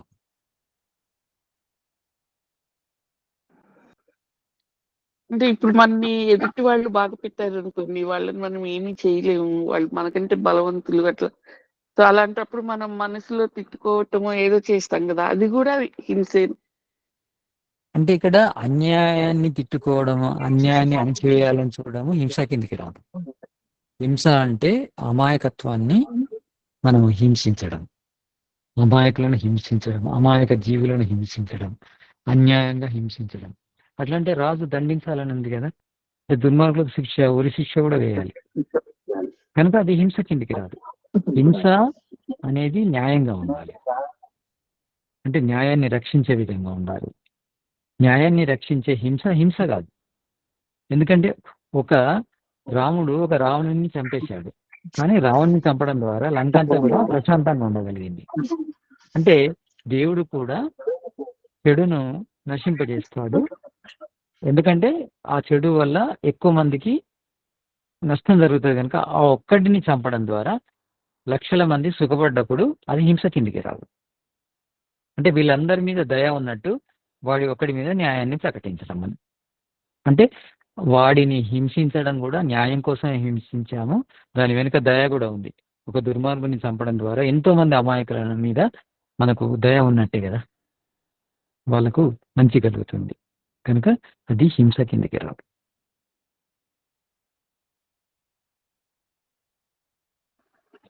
గురుది వృక్షాలను కూడా హింసించడం అంటే ఎలా? మరి ఆహారం కింద తీసుకోవాలి కదా. ఇక్కడ హింస చేయొద్దని లేదు. మనము ఎక్కువ ప్రకృతిని, సమాజాన్ని ఉపయోగించుకుంటే ఎక్కువ హింస జరుగుతుంది. మామూలుగా బాగా సంపాదించాలనుకుంటే బాగా మనము హింస చేయాల్సి వస్తుంది. కనుక మనం వీలైనంత వరకు మినిమైజ్ చేసుకోవాలి మన అవసరాలను. మన అవసరాలను పెంచుకుంటే హింస జరుగుతుంటుంది. బలివైశ్య దేవయజ్ఞం అందుకే చేస్తాం మనం. హింస జరుగుతూనే ఉంటుంది మనకు తెలియకుండా. చీమలు, అవి ఇవి, క్రిములు, కీటకాలు చనిపోతుంటాయి. కనుక వీలైనంత వరకు మన వ్యవహారాన్ని తగ్గించుకున్నప్పుడు ధ్యానం ఉంది, స్వాధ్యాయం ఉంది, దానిలో హింస జరగదు. వీటిని శుక్లకర్మలు అంటారు. అంటే ధ్యానం చేస్తున్నా కానీ, స్వాధ్యాయం చేస్తున్నా మన ఏమి హింస జరగదు. కనుక మిగతా వ్యవహారం, భౌతిక వ్యవహారాలు అన్ని కూడా ఏదో రకంగా హింసకే పనికొస్తాయి. ఎక్కువ మందికి పెట్టాలంటే ఎక్కువ మంది వండాలి, ఎక్కువ మందికి వండాలంటే ఎక్కువ చెట్లను హింస జరుగుతుంది, హింస ఉంటుంది ఆ మాత్రమే. అంటే దేవుడు ఒక లిమిట్ వరకు దాని హింసగా మనకు పాపాన్ని ఇవ్వడు. అది దాటితే దానికి సంబంధించిన పాపము, రుణము అనేది మనకు ఏర్పడుతుంది. ఆ రుణాన్ని విముక్తి చేసుకోవాల్సి వస్తుంది. అందుకని వీలైనంత వరకు మినిమైజ్ చేసుకోవాలి మన అవసరాలు. దాన్నే ఉపయోగకరమైన జీవనం అంటారు. భోగకరమైన జీవనం వల్ల పాపం పెరుగుతుంది, ఉపయోగకరమైన జీవనం వల్ల పాపము పెరగదు, పుణ్యము పెరగదు. త్యాగమయ జీవితం లోపల ముక్తి లభిస్తుంది. అలా అస్తు ధన్యవాదాలు.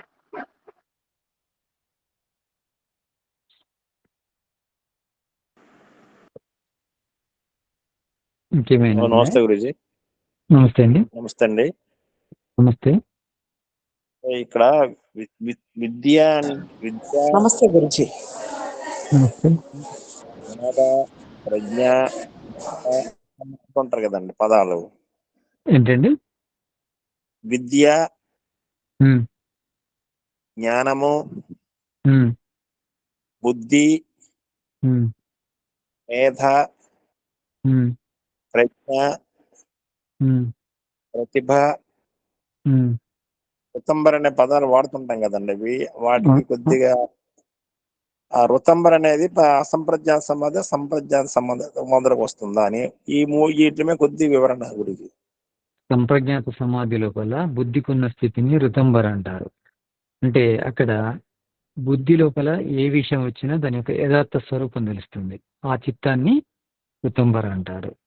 ప్రజ్ఞ అంటే జ్ఞానము, జ్ఞాపకము, నిగ్రహం ఉన్న చిత్తాన్ని ప్రజ్ఞ అంటారు.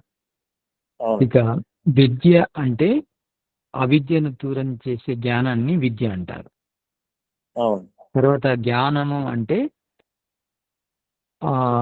మనకు కర్మ చేయడానికి తెలిపే ఒక ప్లాన్, దాన్ని జ్ఞానం అంటారు. కర్మ జ్ఞానాన్ని జ్ఞానం అంటారు. ఇక మనం జ్ఞానాన్ని జ్ఞానం చేసి పొందేదాన్ని విజ్ఞానం అంటారు. అంటే యథార్థంగా తెలుసుకోవడాన్ని విజ్ఞానం అంటారు. తర్వాత బుద్ధి అనే పదం కూడా జ్ఞానానికి వాడతారు. అంటే మన యొక్క జ్ఞానం అంతా కూడా మన బుద్ధిలోనే ఉంటుంది. బుద్ధి అనే అంతఃకరణ లోపల ఉంటుంది కనుక ఒక రకంగా బుద్ధిని కూడా జ్ఞానం అంటారు. జ్ఞానం అన్న బుద్ధి అన్న ఒకటే.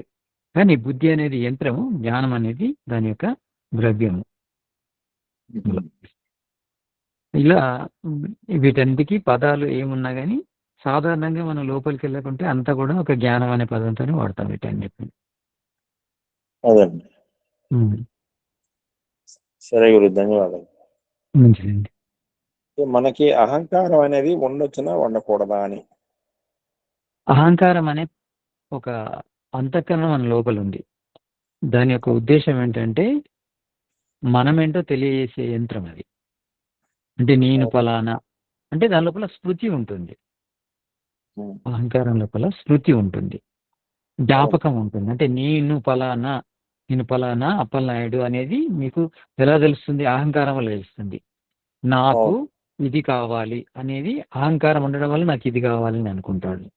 అహంకారం ఉండడం వల్ల నా కళ్ళు, నా చేతులు, నా ముక్కు, నా నోరు అని మాట్లాడుతుంది. నా కుటుంబము, నా ఉద్యోగం, నా నేను అనేది అహంకారం అనే అంతఃకరణం ద్వారానే మనం చేయగలుగుతున్నాం.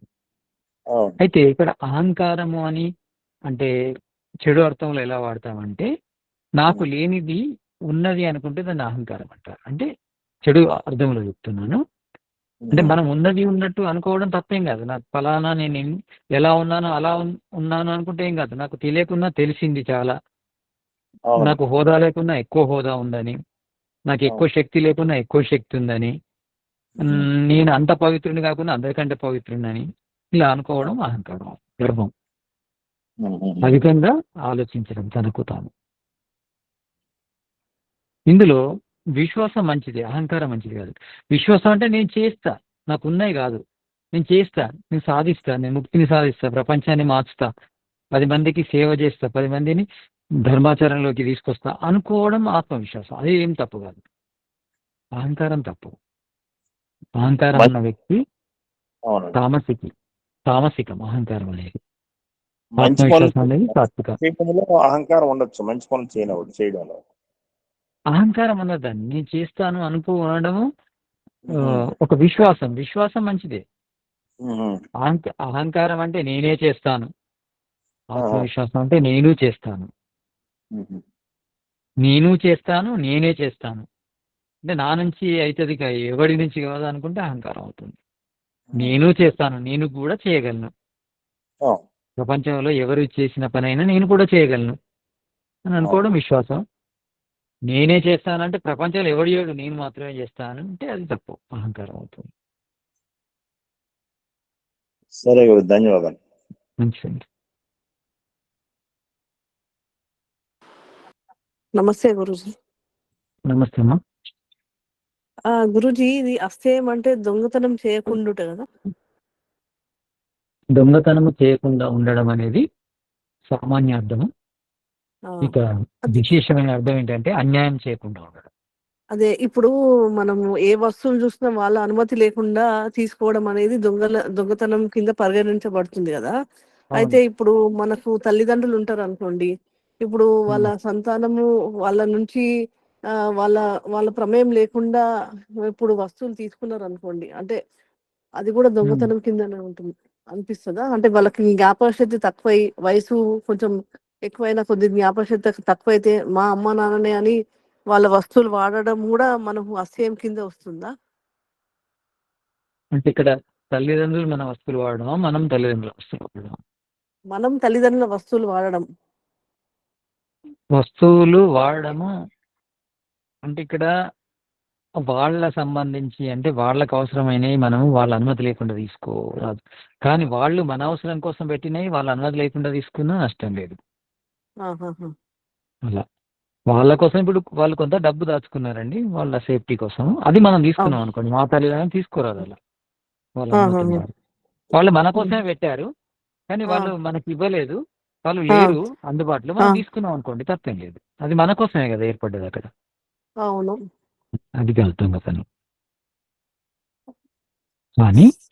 అనుమతితో ట్రాన్స్పరెన్సీతోనే ఉండాలి, మనిషి పారదర్శకతనే మంచిది. అనుమతి అంటే వాళ్ళకి జ్ఞాపకశక్తి లేదు అంటే అదే అదే వాళ్ళకు అదే కొంచెం, అప్పుడు తీసుకోవచ్చు. అదే అది ఎందుకంటే జ్ఞాపక ఒక తీసుకోపోతేనేమో వేరే వాళ్ళు అంటే దొంగతనం చేయడం అవుతుంది, అంటే ఇట్లా పని వాళ్ళు వీళ్ళు అవును.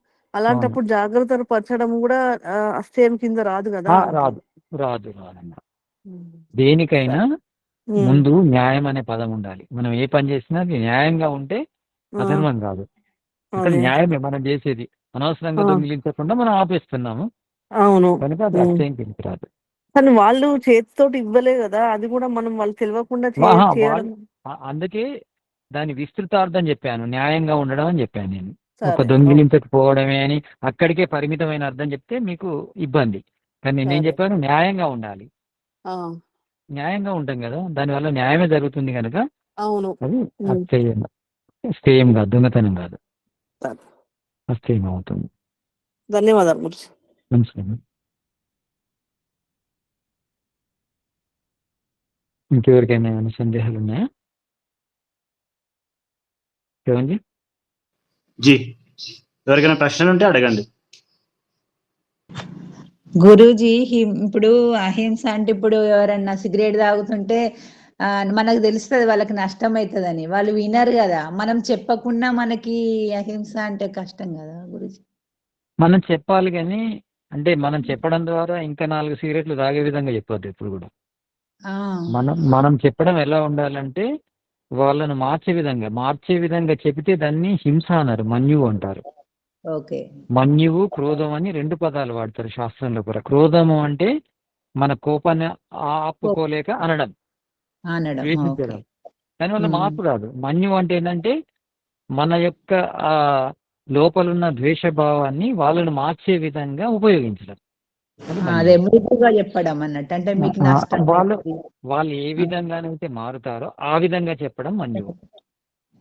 ఓకే గురూజీ, ధన్యవాదాలు గురూజీ. మంచిది. ఇంకెవరున్నారు? ఏమైనా జవాబులు, ప్రశ్నలు? అందరికీ అంటే మనం చెప్పుకుంటున్న విషయాలు అర్థమవుతున్నాయి కదా? జీ అర్థమవుతున్నాయి జీ. అందరికి అర్థమవుతున్నాయి కదా?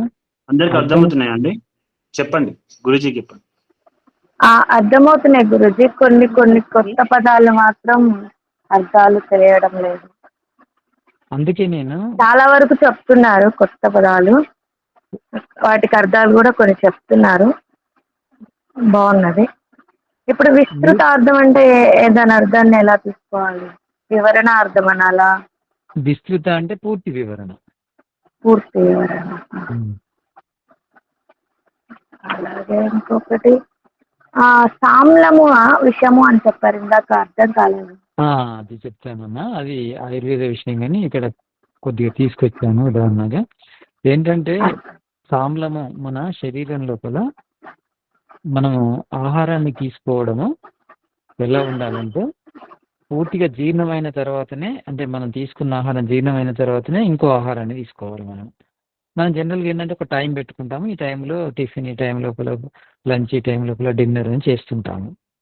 కానీ అక్కడ ఒక విషయం గమనించాలి. మనము లంచ్ చేస్తున్నామంటే టిఫిన్ పూర్తిగా జీర్ణమైందా, డిన్నర్ చేస్తున్నామంటే లంచ్ పూర్తిగా జీర్ణమైందా అనేది కూడా తెలిసి ఉండాలి మనకు. అంటే మంచి ఆకలితో తీసుకోవాలి. మంచి ఆకలితో తీసుకోకుండా అది జీర్ణం కాకముందే మనం తీసుకుంటే ఏమవుతుందంటే ఆ ఆహారము ఆమ్లంలా మారుతుంది. ఆ ఆమ్లంగా మారిన ఆహారము అది సప్త ధాతువుల్లో కలిసిపోతుంది. అంటే ఆమ్లం అయిపోయి ధాతువుల్లో కలుస్తుంది. అంటే ధాతువులు అన్నీ కూడా, అంటే రసం కూడా ఆమ్లయుక్తం అయిపోతుంది. తర్వాత రక్తం కూడా ఆమ్లయుక్తం అయిపోతుంది. శరీరంలో ధాతువులన్నీ కూడా ఆమ్లయుక్తం కావడం వల్ల వ్యాధులు ఎక్కువ వస్తాయి. ఈ సామ్లం కావడానికి ఒకటేమో అజీర్ణంతో ఉన్నప్పుడు ఆహారం తీసుకోవడం, రెండేమో ఆవేశంగా ఉండడం, క్రోధంతో ఉండడం. దానివల్ల కూడా మన రక్తం లోపల సామ్లత అనేది, ఆమ్లం, యాసిడ్ పెరుగుతుంది. యాసిడ్ అనేది మనకు చాలా నష్టాన్ని చేస్తుంటుంది. కనుక మనం ఆహారాన్ని ఆకలైనప్పుడు తీసుకోవాలి.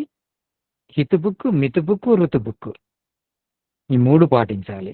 హితకరమైన తీసుకోవాలి, మితంగా తీసుకోవాలి, ఋతువును అనుసరించి, అంటే ఋతు మార్గంలో సంపాదించింది సమయానుకూలంగా తీసుకోవాలి. సమయము అంటే మన కడుపు సమయం కూడా చూడాలి. బయటి సమయం కాదు, 4 అయిందని తినడం కాదు. కడుపు లోపల కూడా రెడీ ఉండాలి అది తీసుకోవడం కోసం. ఇట్లాంటి టైం లోపల తీసుకుంటే అది ఆమ్లం కాదు. పనిచేస్తుంది.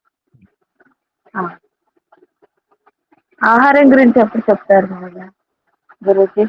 చెప్తాను. ఇప్పుడు యోగ శాస్త్రంతో పాటు ఇంకా కొంచెం యోగ శాస్త్రంలో ముందుకెళ్ళిన తర్వాత మధ్యలో ఆయుర్వేదం గురించి కూడా చెప్తాను. సరేనా గురుజీ, ఋతుబుక్ అంటే ఋతువును అనుసరించి తీసుకునేది మరియు న్యాయంగా సంపాదించి తినేది, 2 వస్తాయండి? 2 వస్తాయి. రుజు మార్గము, ఋతువును అనుసరించి, 2 కూడా దానిలో. ఓకే. అంతేకాకుండా నిన్న మీకు ఒక విషయం చెప్పాను, సమయోగం అని. సమత్వం యోగ ఉచ్యతే, సమత్వం యోగ ఉచ్యతే అని విష్ణు భగవానుడు చెప్పడం జరిగింది. అంటే యోగం వల్ల సమత్వం వస్తుంది. సమత్వం అంటే ఏంటి? సమత్వం అంటే ఏంటంటే సమయోగం. సమయోగం ఏంటంటే మనకు 3 సంబంధం ఉంటుంది. ఒకటేమో ఇంద్రియార్థాలు, అంటే విషయాలు. విషయాలు ఏంటివి? దృశ్యాలు, శబ్దాలు, వాసనలు, రుచులు, స్పర్శలు, విషయాలు అంటారు. ఆ విషయాలనే ఇంద్రియముల యొక్క అర్థములు అంటారు. ఇంద్రియార్థాలు అన్న విషయాలే ఇవే. వీటితోని మనకు ఉన్న సంబంధము. తర్వాత జ్ఞాన సంబంధం ఒకటి ఉంది. అంటే కర్మలు కూడా, అంటే మన కర్మేంద్రియాలతోని మన కర్మలు ఎంత చేయాలనేది, అంటే కర్మకు కర్మేంద్రియాలకు సంబంధం ఉంటుంది. ఈ జ్ఞానేంద్రియాలకు విషయాలకు సంబంధం ఉంటుంది. తర్వాత కాలానికి మనకు సంబంధం ఉంటుంది. కాలము అంటే బయట ఋతువులు. ఇక్కడ 3 సమయోగం ఉండాలని చెప్పిండు. అంటే చరక సంహిత లోపల అగ్నివేశి యొక్క సూత్రాలు ఇవి. పునర్వసాత్రేయ మహర్షి యొక్క ప్రియ శిష్యుడు అగ్నివేశి యొక్క సూత్రాలని చరక సంహితగా రాయడం జరిగింది. చరకుడు దాన్ని కొంచెము ఇంకా మంచి, అంటే వ్యక్తపరిచిండు వాళ్ళ సూత్రాలను. అందుకే చరక సంహిత అని పేరు వచ్చింది. యాక్చువల్లీ చరక సంహితలో ఉన్న సూత్రాలని కూడా అగ్నివేశి రాసినాయి. అగ్నివేశి పునర్వసు ఆత్రేయ మహర్షి యొక్క శిష్యుడు, గొప్ప దగ్గర శిష్యుడు, మంచి శిష్యుడు, ప్రియ శిష్యుడు. అయితే అతడు ఏం చెప్తాడంటే, ఏ పదార్థం కూడా చెడ్డది కాదు, వాటితో మనకున్న సంబంధం చెడ్డది. ఆ సంబంధం చెడకుండా చూసుకోవాలి. అంటే ఆ సంబంధము చెడకూడదు అంటే సమయోగంలో ఉండాలి. అంటే మనము కళ్ళతోని దృశ్యాలు చూస్తుంటాం. ఇది అతి ఉండకూడదు, దాన్ని అతియోగం అంటారు. ఇది అల్పంగా అంటే అసలే చూడకుండా ఉండకూడదు, దీన్ని అల్పయోగం అంటారు. తర్వాత మిథ్యాయోగం కూడా ఉండకూడదు, అంటే చూడకూడనివి చూడొద్దు. సమయోగం అంటే ఎంత చూడాలో, ఏది చూడాలో దాన్ని చూడడం సమయోగం. ఈ సమయోగం ముఖ్యం అని చెప్తాడు. అంటే ఈ సమయోగము మిగతా ఇంద్రియాల విషయంలో కానీ కర్మేంద్రియాల విషయంలో కానీ అధికంగా కష్టపడడం, అధికంగా తినడం, అధికంగా పడుకోవడం, ఇవన్నీ కర్మల కిందకి వస్తాయి. ఇవి కూడా అతిగా ఉండకూడదు అని అల్పంగా అసలే తినకపోవడము, అసలే పడుకోకపోవడము, అసలే కష్టపడకపోవడము, ఇవి అల్పం అవుతాయి. మిథ్యాయోగం అంటే ఏంటంటే చేయకూడనిది చేయడము, తినకూడనిది తినడము, ఇవి మిథ్యాయోగం కిందకి వస్తాయి. కనుక ఈ కర్మలు కానీ కర్మేంద్రియాలు కానీ జ్ఞానేంద్రియాలతో కానీ అతి అల్ప మిథ్యాయోగం ఉండకూడదు, సమయోగం ఉండాలని చెప్పాడు. తర్వాత కాలం. కాలం అంటే ఏంటంటే కాలము ఇది మన చేతిలో లేదు, అంటే మన చేతిలో ఇండైరెక్ట్ గా ఉంటుంది. ఎండాకాలము ఎండలు కొట్టడం ధర్మం. ఎండాకాలం లోపల ఎండలు ఎక్కువ కొడితే అది అతియోగం అంటారు. ఎండలు అస్సలే కొట్టకుంటే అల్పయోగం అంటారు. ఎండాకాలం చలి పెడితే దాన్ని మిథ్యాయోగం అంటారు. ఎండాకాలం ఎలా ఉండాలో అలా ఉంటే దాన్ని సమయోగం అంటారు. ఇది కాలయోగం. అంటే ఈ కాలము లోపల మార్పులు కూడా, ఇప్పుడు చూడు వైరల్ ఫీవర్స్ బాగా వస్తున్నాయి, చికెన్ గున్య వస్తుంది, టైఫాయిడ్ వస్తుంది, అంటే ఇది కాలం యొక్క మిథ్యాయోగం. అంటే మిథ్యాయోగము, అల్పయోగము, అయోగం వల్ల ఋతువు లోపల జరిగే ఈ అల్ప అధిక మిథ్యాయోగం వల్ల మనకు డిసీజులు వస్తుంటాయి. కనుక దాన్ని మనము సమతుల్యంగా ఉంచాలంటే మనము ఈ దేవయజ్ఞం చేయాలి. దేవయజ్ఞం చేయడమే కాదు, చెట్లు పెంచాలో అన్ని చెట్లు ఉండాలి. 33.3% భూమి మీద చెట్లు ఉండాలి. మలినాలను కూడా ఒక కంట్రోల్గా ఉత్పత్తి చేసి బయటికి వదలాలి. ఇష్టం వచ్చినట్టు ఈ మనము ఈ ఫ్రిడ్జ్లను వాడడం కానీ, ఏసీలను వాడడం కానీ, వాహనాలు వాడడం, ఫ్యాక్టరీలు, ఇవన్నీ మనము ఎందుకు వస్తున్నాయి? ఇవన్నీ పరిగ్రహం వల్ల వస్తున్నాయి. అపరిగ్రహం అనే సిద్ధాంతం పాటిస్తే ఇన్ని ఫ్యాక్టరీలు ఉన్నాయి, ఇన్ని వాహనాలు ఉన్నాయి, ఒక్కొక్కరికి 4 వాహనాలు, ఇన్ని ఫ్యాక్టరీలు, రకరకాల వస్తువులు, సౌందర్య వస్తువులు కావాలని, అంటే కాస్మెటిక్స్ కోసము, దానికోసము, దీనికోసము, ఎంజాయ్మెంట్ కోసము ఎక్కువ ఫ్యాక్టరీలు వచ్చేసినాయి. అపరిగ్రహం అనే సిద్ధాంతం ఎంత గొప్పదంటే ఈ కాలుష్యాన్ని కూడా తగ్గిస్తుంది. ఆ కాలుష్యం తగ్గడం ద్వారా వాతావరణం సమతా స్థితిలో ఉంటుంది. కాలయోగం అనేది సమయోగం అవుతుంది. అప్పుడు మనుషులు ఆరోగ్యంగా ఉంటారు. అంత పెద్ద సైన్స్ ఉంది మన యొక్క ఆధ్యాత్మిక శాస్త్రంలో.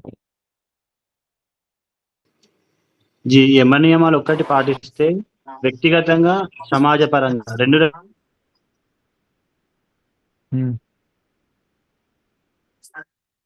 కూడా మానవుడు ఉన్నతుడుగా మారుతాడు. జీ అన్ని పక్కన పెట్టి ఈ రెండు యమము నియమము, దీంట్లో ఉన్నది దాంట్లో ఉన్నది మనిషి పాటిస్తే సమాజంలో ఉన్న ప్రతి మనిషి ప్రపంచాన్ని ఒకటి చేయడం కోసము ప్రపంచంలోని వ్యక్తులందరితోని యమ నియమాలు పాటిస్తే సరిపోతుందని చెప్పాడు.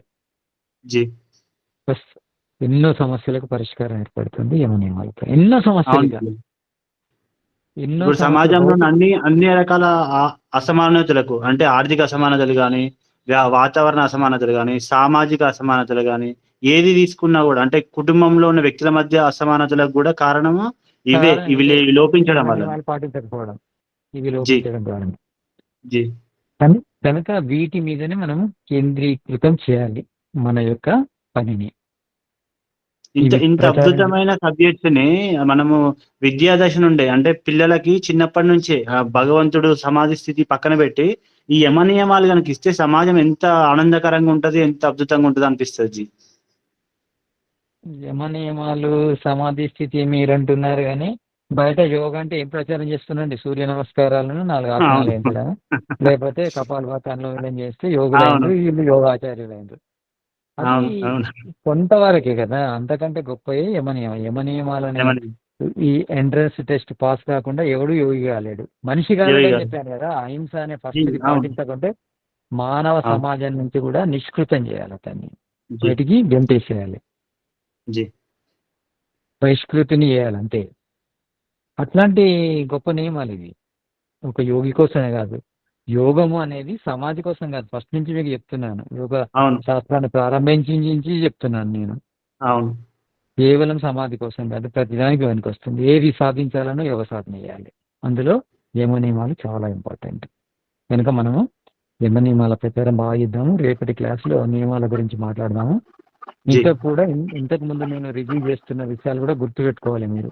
చిత్తవృత్తులు, క్లేశాలు, అభ్యాసం అంటే ఏంది, వైరాగ్యం అంటే ఏంది, గురూజీ తర్వాత ఈ అమ్మ ఇది అపరిగ్రహం అంటే సంగ్రహం చేయకుండా కదా. మనప్పుడు మన మనసును ఎట్లా నిగ్రహించుకోవాలా అంటే ఇట్లా అంటే ఇవాళ రేపు ఒక్కటి కాకుండా వస్తువులు ఒకటి మించి కొంటనే ఉంటారు. ఒకరిని చూసి ఒకరిని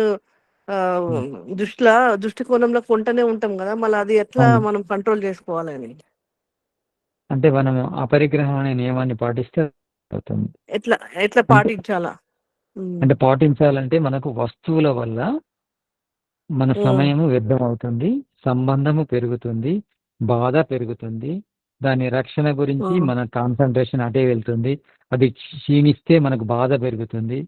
ఇవన్నీ ఏం చేస్తున్నాయి, మన మనసును డిస్టర్బ్ చేస్తున్నాయి. వాటిని సంపాదించుకోవడం లోపల మన సమయం వ్యర్థం అవుతుంది.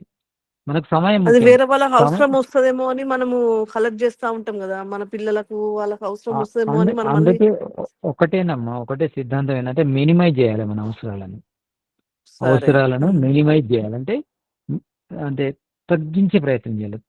తక్కువలో తక్కువ మనము బ్రతికే ప్రయత్నం చేయాలి. అది మనకు శాంతిని, సుఖాన్ని ఇస్తుంది, ప్లస్ సాధనకు సమయాన్ని ఇస్తుంది. అంటే ఒక 10 కొనే కాడ 2 కొనేసి సంతృప్తి పడాలి. మనం 10 కొనే స్థితి నుంచి 5 కొనే స్థితికి రాని, 5 నుంచి 2కు రాని, గ్రాడ్యువల్ గా తగ్గించండి మెల్లిమెల్లిగా. ధన్యవాదాలు. మంచిదమ్మా, నమస్తే. ఇంకెవరైనా ఉన్నారా, లేకుంటే క్లాస్ క్లోజ్ చేసి? గురూజీ మీ దగ్గర గురుకులం లేదా? మీరు చెప్తున్నారా గురుకులం ఏమన్నా? చాలా బాగా చెప్తున్నారు మీరు. ఇంకా విద్యార్థులు లేరా? ఇంకా 2 సంవత్సరాలు అయితే పెడతారు వారు. ఇంకా 2 సంవత్సరాలు మా పిల్లల్ని జాయిన్ చేయాలని ఉంది. మా వాడికి ఇప్పుడు 7 years అండి. వాడికి ఇంకా టైం ఉంది. ఈలోపు మీరు పెడితే 2 years లో ఖచ్చితంగా మేము వాడి దగ్గరికి పంపించేస్తాం. తప్పకుండా అమ్మా, తప్పకుండా. అందరూ అలాంటి కోరుకోండి, గురుజీ ద్వారా పెట్టిద్దాం మనం. ఇప్పుడైతే ప్రస్తుతానికి పిల్లలకి మీరు వింటున్న విషయాలు చెప్పండి, వినిపించండి. ఆ యూట్యూబ్ ఛానల్ కూడా చూపించే ప్రయత్నం, టీవీలో పెట్టచ్చు కదా యూట్యూబ్ ఛానల్, పిల్లలంతా చూస్తారు, చూపెట్టండి. కొన్ని విషయాలు తెలుస్తుంటాయి. ఇంకా మనం పిల్లల కోసం కూడా స్పెసిఫిక్ గా కొన్ని వీడియోస్ తయారు చేద్దాం. అంటే వాళ్ళ కోసం ప్రత్యేకంగా మా బాబు కోసం తప్పకుండా స్పెసిఫిక్ గా మనం చేద్దాము.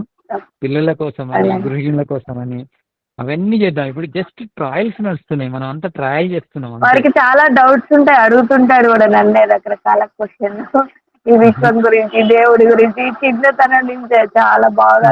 Nice nice nice. అంటే ఈ క్లాస్ కు తీసుకురండి. వాడు స్కూల్ నుంచి 5కే వస్తాడు, ఖచ్చితంగా సండే రోజు కానీ ఇంకా మిగతా రోజుల్లో ఎప్పుడైనా వీలైన రోజు తీసుకురండి.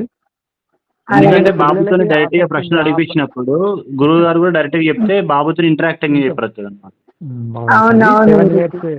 7 years కి అంత మంచి ఆలోచనలు ఉన్నాయంటే వాళ్ళు తొందరగా ఉన్నతమైన స్థితిలోకి వెళ్తారు ఈ టైం నుంచి మనం శిక్షణ ఇవ్వగలిగితే. అవును గురుజీ, అందుకే మీ దగ్గర పంపిద్దామని. మంచిదమ్మా, ఇంకా మనం శాంతి పాట. ధన్యవాదాలు. మంచిదమ్మా, శాంతి పాట. ఓ శాంతిరంతరిక్షగం శాంతి, పృథివీ శాంతి, ఆపః శాంతి, ఓషధే శాంతి, విశ్వే దేవాః శాంతి, బ్రహ్మ శాంతి, సర్వగుం శాంతి శాంతిరేవా శాంతి, సామా శాంతిరేవి. ఓం శాంతి శాంతి శాంతి. ప్రణవధ్వని. అందరూ నమస్తే. सबको प्रणाम, नमस्ते, नमन. ధన్యవాదాలు. నమస్తే గురు. నమస్తే అమ్మా, నమస్తే అమ్మా, నమస్తే. అందరికీ ప్రణామాలు. ఓం. నమస్తే గురుజీ, ధన్యవాదాలు. నమస్తే. ధన్యవాదాలండి. శ్రీదేవి గారు ఏదో డౌటా చూడండి. శ్రీదేవి గారు హ్యాండ్ రైజ్ చేశారు. శ్రీదేవి గారు హ్యాండ్ రైజ్ చేశారు, చెప్పండి. ఏమైనా డౌట్ ఉందా, ప్రశ్న ఏమైనా ఉందా? అన్మ్యూట్ చేసుకొని మాట్లాడండి. అది బై మిస్టేక్ లో వచ్చినట్టుందండి. ఓకే, పర్వాలేదు, క్లోజ్ చేద్దాం ఇంకా. జీ నమస్తే. ధన్యవాదాలండి. నమస్తే.